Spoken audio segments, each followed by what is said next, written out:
avremo con noi JR, che è appunto un artista francese che gira il mondo per usare l'arte come un veicolo, per portare le persone dove non sono mai state, non solo geograficamente, ma più con il collegamento di altre culture ad all'altro. Ci racconterà anche di Chiquito, un bambino messicano. Grazie JR. Grazie. I'll do it in English if you don't mind, because even if I know how to make the pasta, I still don't know how to speak Italian proper. Like Massimo just said, it's about changing the perception. And changing the perception we have about the world, about the people around us, about what we see, or about what we think we know. And if chefs like you do it, through the kitchen, artists like us do it through images. So I'm just going to show you a few images and then take you through the process of that and see how do you change the perception from one person to many. This was the first image I did actually when I was 18 years old. In the suburbs of Paris, this is my friend. He was actually filming me pasting some tiny images that you can see on the back actually. I was pasting the same image over and over because I was photocopying the photos I've done. And when you do photocopy, you print the same image. And I took this photo, and even our friends from our neighborhood thought that he had a weapon. And the day I was invited at the Tate Modern to exhibit on the front of the Tate Modern. The director of the Tate Modern, this was more than 10 years ago, said, sorry, we cannot have this image on the outside. You're going to have to propose us another work because we cannot have a black person with a weapon, facing the outside of the Tate Modern. And I told him, I understand, sir. I'm just going to ask you to look at the image one more time very carefully and come back to me. And I have to say that we live out of cliché, subliminal images that are in the back of our head. And so I've been working in different places. This was in Brazil, in Rio de Janeiro, pasting women's eyes all over the hill. There, most of the people in that favela thought it was impossible to do anything else than crime. When they saw one morning all those eyes appear on the hill, it changed the perception of what is possible there or what is not possible. This was in Kenya. Actually, when I've done this is in the largest slum of West Africa. For days, we installed this and people thought we were stupid because we forgot to put eyes, There was only the bottom of the faces. But, it's interesting how you forgive to artists also, because as artists, we're just trying. We can fail, actually. That's, an artist have the right to fail. We give him that right to fail. And when you're conscious of that, you actually take it non-stop, because all I'm doing is trying to see and find where's the limit. I'm waiting for someone to tell me, no, stop. You cannot do this without eyes. But what's interesting is that you take the people with you in your own research. And I've always made sure that research would be visible to all. So then one morning the train arrived. And actually it never stopped. It just went through the community, connected with all the wagons that had eyes of different women, and left. The interesting thing is that the people who were there walking the other way as the train were passing behind them never saw the piece. This was in New York. This one actually was interesting because it made the cover of New York Times Magazine, but they kept asking me, can you make an image specially for us? I was like, look, the work I do is in the street. It's to all of you. Anybody can take a photo. I don't own the right. So I'm sorry, I can't. And for years like that, I've never produced anything. And then one day they said, would you actually go and meet with the head of the magazine to brainstorm? I say, I'm happy to, but it's still the same thing. I'm not going to do something and then forbid the people to take a photo. So I told him that day, he said, I want to do something about the title of the magazine was Walking New York. And I said, well, I want to talk about all the migrants that are coming from around the world in New York and that are in the shadow of the city. And I say, I'll paste it so big on the plaza that's in front of the Flatiron Plaza, which is one of the most photographed building, if not the most photographed building in New York. And I said, you have to believe that nobody will take a photo because people will be too busy to actually take photos of the building and they'll never look what they have under them. And this is actually what happened. There was never any leak of that photo because we pasted it on a weekend overnight when the people woke up and went to Eat Alley. It's a shop that is right in front, bought ice cream, took photos of the building. No one noticed that there was images under their foot. And so when I shot it from a helicopter, everyone else was in the shadow and he was in the light. This was in Philadelphia, this was in Rio, and it goes on. Even when there's no walls, then I build scaffolding. That's a technique actually that I found recently because the whole city is a playground. And to make a piece like that, we had to reinforce the building over 5 floors and play with the architecture itself. This was the Louvre in Paris. There's actually a pyramid here. But when I was invited to do a project there, which I never thought I could because, you know, the Louvre is for dead artists. So, of course, I never woke up one morning thinking I have to think of an idea for the Louvre. So when they told me, we want to give you, you know, you can choose a place at the Louvre to make a piece, I say, well, I have actually zero idea. Let me have a look at the Louvre one more time. And I went on the plaza, and people come from all around the world. And the first thing they do as soon as they come is they arrive in front of the pyramid, and they turn their back, and they take a selfie. And I was like, wow, this is what we came to like go and see the most inspiring monuments and turn our back to it.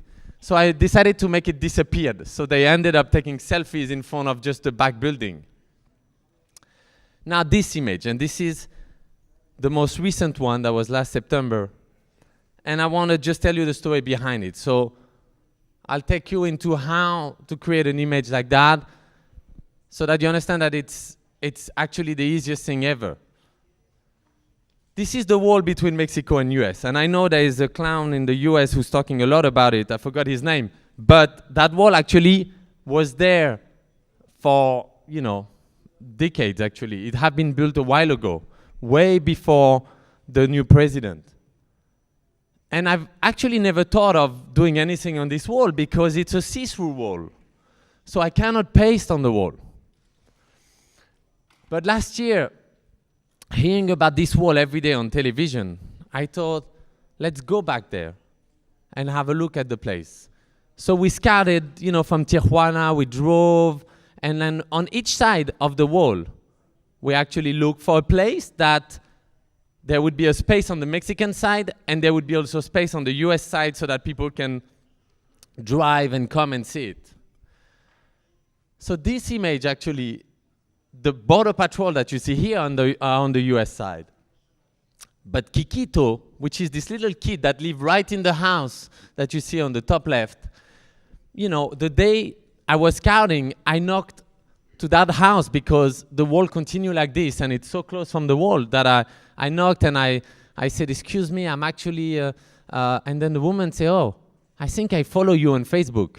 And I was like, no, I think I'm not an actor or anything. I'm an artist. And yeah. So I said, you know, she seemed to be very insistent. I said, do you have a Wi-Fi? And so we went online and we looked. And then she said, yeah, I follow you. What do you need? I said, I'm looking for a space to put an installation. She said, well, if you want to use my house, please do it. So we went around and it was actually too close from the wall. So I said, you know what, thank you so much. It won't work, but you know, I'm on my first 20 minutes of scouting. So, you know, I'll be in the area and you'll hear about us. And as we leave, there was this little kid in his crib that the whole time looked at us, you know. And from his crib, he could also see the wall. Then we left, and an hour later, I was like, wait, this is the kid. He have no idea what a wall mean, what a separation wall mean. He don't know that there's one side and another. So went back, and the woman thought we forgot something. And I said, do you mind if I take a photo of your kid exactly like he is right now? She's like, no. So I just played like this, with the camera. Took a minute. And then I said, look, if I do anything with this image, I'll come back to you first to tell you. And she said, please. That's how it happened. But that was sometime in April. Then I remember we were trying to make this in, around June. But the thing is, we didn't want to ask any authorization. Why? Not because we're trying to do it illegally, but because we didn't want this to be affiliated with any states, neither one side or the other. So how do you do it in this case? We look for down her house. You see here, there is actually a little hill that go down. On that little hill, there was, grass and, junks. But when I looked around, I couldn't tell who it was. If it was the United States, because even when you're on the Mexican side, the US still own a part of the land, so this way they can go and repair the wall in case. Or if it was the city. So I decided to dig anyway, because to put a scaffolding, we had to level the ground. Because if you see, this is, how big it is to hold it. So we rented caterpillars, and we dig the ground, and looked around. No one said anything. So we kept on digging like that for 25 days to level the entire ground. The border patrol, that now we're on the Mexican side, on the other side, were passing every 5-10 minutes. A helicopter, same thing. They seemed to not bother. So I was like, okay, well, when it was flat, I called the scaffolding company and I said, can you build this scaffolding right here? It's flat enough. They came. And they started building the scaffolding. The wall is 7 meters high. The scaffolding is 21. That's where I was like, okay, maybe we're gonna enter the airspace of the helicopter. That's maybe where the project will stop. Believe it or not, they didn't say nothing. So that was around the summer. Then early September, we went there, installed the wood panel in one day, and paced the little kid in one day. Now, the interesting thing is that, I'm going back one image, I took that image the first day. I repassed the border anonymously because, of course, I don't pass the border under JR, but under my passport name, and so they don't know who I am when I pass, except if they do a background check, and then I'm in trouble. But luckily, it's a small border patrol station, so I could pass. I took that photo, and I left. I didn't even stay. I left. Now, the image stayed and went viral. So the next day, I gave the location of the place. And people started coming. But people started coming to take a selfie of themselves and to take a photo of the kid. And also from each side, there was people coming, taking photos. And the one thing I didn't realize, the one thing I would have never thought, is that actually people talk through the wall and exchange their phone and say, do you mind taking a photo from your side? And then do you mind taking a photo from my side? And I keep seeing those photos on Instagram, how people tag you. And I was like, wow, how is that possible? You're not allowed to talk to someone through the wall because you could be passing, drugs or anything. So there's this big thing that if you do that, you'll be arrested right away. And every day I would see more photos. I'm like, are people crazy? And then I would see those photos of people behind the wall with the piece. And then, I just imagine that all those people must be talking, must be exchanging. And more people, that's the US side, will come and park and talk to the wall and take photos. They even on the Mexican side, they created a fake wall so that the kid, they could have a photo. And that little piece of wood became famous. And so, like any great exhibition, there is always an opening and a closing. I was like, let's go and do the closing. Let's go and celebrate the end of the piece because, of course, I was renting the scaffolding. So even if the government didn't sue me, and actually the interesting thing is one night we were eating, in a restaurant in Tecate, and the mayor showed up and say, don't worry, we won't sue you. You can keep the land there. So that they knew, but they closed their eyes. Now, for me, the curious thing was like the border patrol. How do they leave that happen? How do they let those people for 1 month not, and not interfere with them and arrest people? So we actually send, and that was the one mistake. That's why don't ask for authorization. My friend from there say, if you want to do a big lunch to celebrate the end, we need to ask the border patrol because we're going to block the road. I was like, I'm not, in favor of that. He said, yeah, but it's a lunch. You can't just arrive and leave. You'd have to at least, be there for 1 hour. So we sent a little drawing where there's the wall, and we draw a table that goes through the wall, like there was no wall. And we got 2 days before the event, so we wanted to do it on the Sunday, and on the Friday they replied, and they said, if you do that, not only we'll arrest everybody, but we'll deport and we'll break every visa, and this is going against every law. You'll be blocking the border patrol work that is happening there. This cannot happen. So of course, we still went, and when we arrived, we went from the Mexican side, and there we built a table. We built a real table with the bench, like this one, and we called everybody around. Come, we're having tacos and music, and that was the eyes of a woman that come from San Francisco, but I come from Mexico. She's a dreamer, so it means she arrived with her mother when she was really young, and all she'd known were the United States.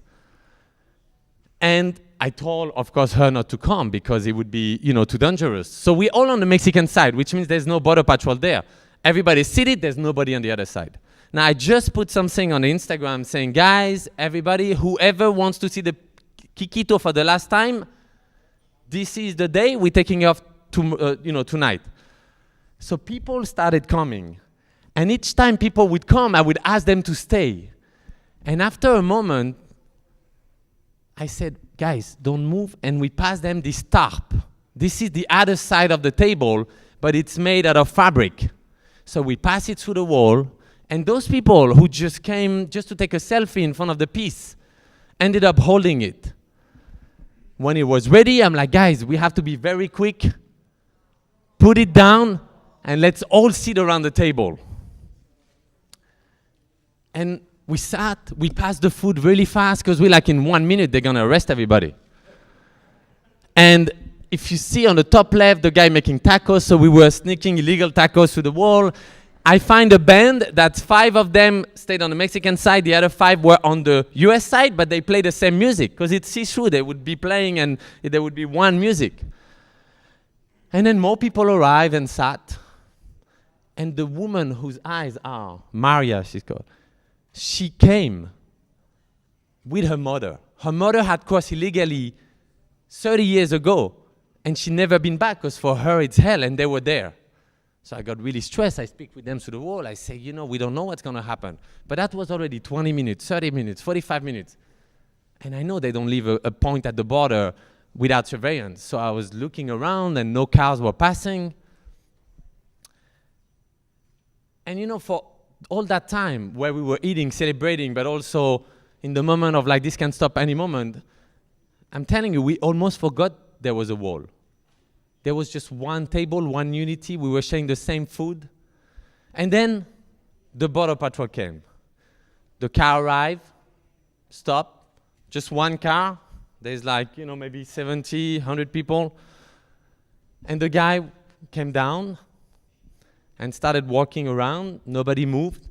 And then I told them, I said, well, send him over here. Anyway, he can't, I might be skinny. I cannot pass through the wall, so he cannot arrest me. And we met here. And I don't know if I can play, let's see. Yeah. If there's sound. Oh my God, thank you. Can you share tea with me? Yeah, sure. Salud. Thank you.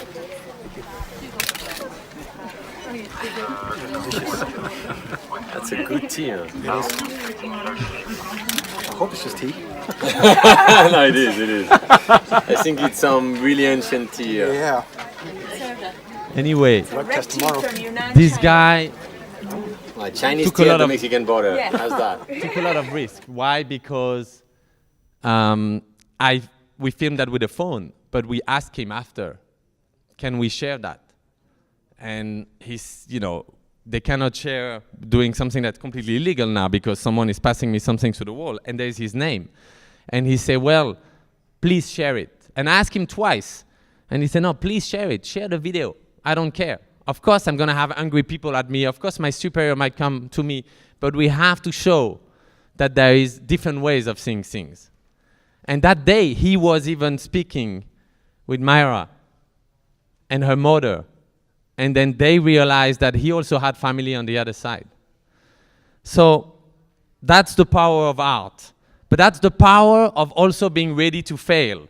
Because if it didn't happen, it wouldn't have happened. And maybe I would have been here telling you the story of how it was not possible. But the fact that it was possible should change our perspective and push us to go and see further. Grazie mille.